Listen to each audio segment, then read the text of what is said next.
এরকম সাজানো গুছানো সংসার প্রত্যেকটি মেয়েরই স্বপ্ন। চলেন আপনাদের সাথে কিছু কথা শেয়ার করি এবং আমার রুমগুলো আপনাদেরকে দেখাই। এটা হচ্ছে আমার বেডরুম।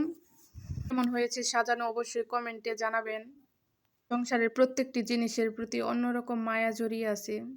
অল্প অল্প করে জিনিস কিনে সংসারটাকে সাজিয়ে বড় করে উঠানো যে কতটা কষ্টের, যারা নতুন সংসার শুরু করেছে তারা অবশ্যই বুঝতে পারবে। সংসার জীবনের শুরুতে কিন্তু কিছুই ছিল না আমার।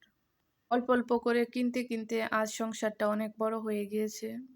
আপনি কখন বুঝতে পারবেন যে আপনি সংসারী হয়ে উঠেছেন? যখন দেখবেন আপনার সংসারে জিনিসপত্র কিনতে বেশি ভালো লাগে। নিজের সাজসজ্জার জিনিসের থেকে সংসারের জিনিস কেনার প্রতি যদি আপনার বেশি আগ্রহ থাকে, তাহলে তখন বুঝতে পারবেন আপনি সংসারী হয়ে উঠেছেন। সংসারের প্রত্যেকটি জিনিসের প্রতি অন্যরকম মায়া জড়ানো থাকে। এটা হচ্ছে আমার অন্য আরেকটি রুম। এই রুমই ছিল আমার প্রথমে।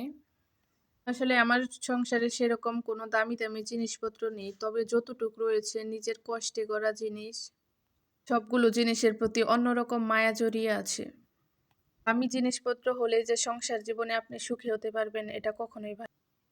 মেয়েদের সব থেকে সময় বেশি কাটে রান্নাঘরে। আর রান্নাঘর যদি সাজানো গুছানো হয় তাহলে রান্না করতেও ভালো লাগে। দেখেন, সংসার জীবনের শুরুতে আমার এরকম ছিল বেডরুম। এরপর আস্তে আস্তে অল্প অল্প করে জিনিস করে করে আজ এই পর্যন্ত এসেছি। নিজের হাতে ফুলগুলো বানিয়েছিলাম। আসলে দেখতে পারবেন যখন নিজের হাতে সব কিছু আপনি মেক করবেন বা নিজের হাতে সংসারটাকে সাজাবেন, তখন আপনার সেই সংসারের প্রতি অন্যরকম মায়া থাকবে। যদি আপনি শ্বশুর বাড়ি এসে আপনার সব কিছু রেডিমেড পেয়ে যান, তাহলে সেগুলোর প্রতি আপনার সেরকম কোনো মায়া থাকবে না। যখন আপনি অল্প অল্প করে নিজের কষ্টে জমানো টাকা দিয়ে জিনিসপত্র কিনবেন, দেখবেন সেগুলোর প্রতি অন্যরকম মায়া থাকবে। রুমের জিনিসগুলো আমি অনেক কষ্টের টাকা জমিয়ে করেছিলাম। আসলে সংসার জীবনের শুরুতে আপনি যে জিনিসগুলো কিনবেন ওইগুলোর প্রতি কিন্তু অন্যরকম মায়া থাকবে। কারণ সংসার জীবনের শুরুতে যে জিনিসগুলো কেনা হয় ওগুলো অনেক কষ্টে টাকা দিয়ে কেনা হয় এবং খুব শখের। যেই জিনিসগুলো আপনি দীর্ঘদিন স্বপ্ন দেখতে দেখতে কিনবেন, দেখবেন ওইগুলোর প্রতি কিন্তু অন্যরকম একটা মায়া থাকে।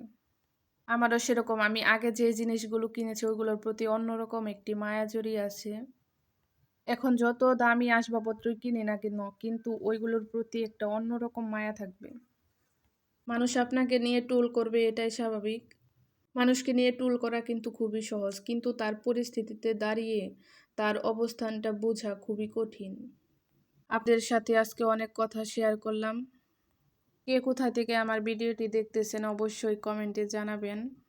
আপনি যদি সফলতা চান তাহলে আপনি অন্যের কথা বাদ দিয়ে নিজের মতো করে চলেন। মানুষ আপনাকে নিয়ে অনেক কিছু বলবে। দেখবেন কিছু মানুষ আছে আপনার সফলতা দেখে আপনাকে হিংসা করবে। আবার যদি আপনি ব্যর্থ হন তাহলে আপনাকে নিয়ে হাসাহাসি করবে। এটাই মানুষের কাজ। কারো কথায় কান না দিয়ে নিজের মতো করে চলেন, দেখবেন জীবনটাই সুন্দর হয়ে যাবে। কেমন লাগলো আজকের এই ভিডিওটি অবশ্যই কমেন্টে জানাবেন।